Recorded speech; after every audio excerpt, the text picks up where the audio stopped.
बिस्मिल्लाहिर्रहमानिर्रहीम। तमाम तारीफ़ें उस रब ज़ुल के लिए जो तमाम जहानों का मालिक व खालिक है, और करोड़ दुरूद सलाम हज़रत मोहम्मद मुस्तफ़ा सल्लल्लाहु अलैहि वसल्लम और उनके आले पाक पर जिनकी खातिर अल्लाह ताला ने ये सारी कायनात बनाई है।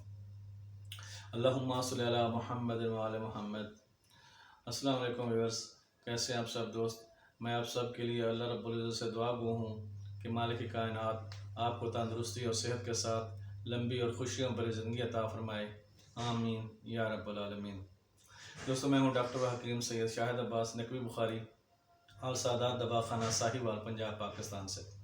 दोस्तों, हमारा मौजू चल रहा था दिल की बीमारियाँ, और आप जिस बीमारी का हम जिक्र करने लगे हैं, इस बीमारी का तिब्बी नाम तस्कीन कल्ब या ज़ोफ़ कल्ब है, और आम नाम दिल की कमज़ोरी है, और इंग्लिश में ब्रेडिकार्डिया कहते हैं।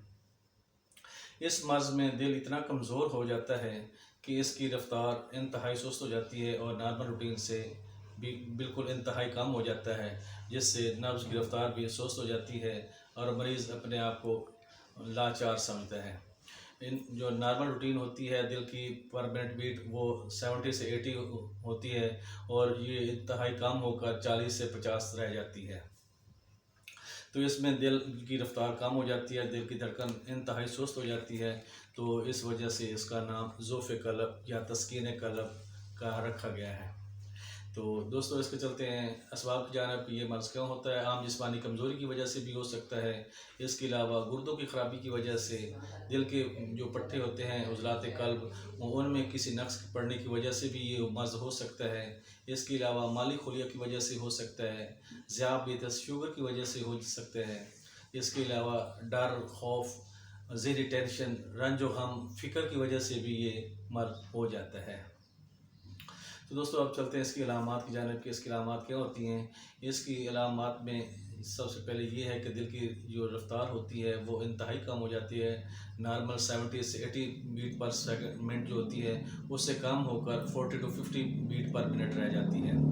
इसकी वजह से नब्ज़ की रफ़्तार जो भी वो भी सुस्त हो जाती है, और इंसान मरीज़ जो होता है अपने आप को बिल्कुल सुस्त और लाचार समझता है, और काम करने को दिल नहीं करता। हर वक्त मरीज़ अपने लेटने को ही तरजीह देता है, और बाज़ दफ़ा इसमें उठता है तो काम करने के लिए जैसे ही उठेगा तो साथ को चक्कर आएंगी और टांगें कांपती हैं, कमज़ोरी होती है, और बाज़ दफ़ा मरीज़ को गशी भी हो सकती है। तो ये इसकी अलामात होती हैं। तो दोस्तों, अब इससे पहले कि हम इलाज की जानिब जाएँ, मेरी आप तमाम दोस्तों से रिक्वेस्ट होगी कि आप मेरे इस चैनल सादात दवाखाना को सब्सक्राइब कर लें, वीडियो को लाइक और शेयर लाजमी करें, सदका जारिया समझ कर सवाब की नीयत से। दोस्तों, क्योंकि ज़िंदगी का कोई भरोसा नहीं है, किसी लम्हा भी इंसान को मौत आ सकती है, लेकिन ये आपकी एक शेयर अल्लाह ताला के हज़ूर हमारे लिए बायस निजात बन सकती है। तो दोस्तों, अब चलते हैं इसके इलाज की जानिब। आपने लेना है तबाशीर, इलायची खुर्द, साथ है इसके गुल सियोती, गुल गड़ल, इनका सफ़ूफ बना लेना है, साथ संदल डाल लें।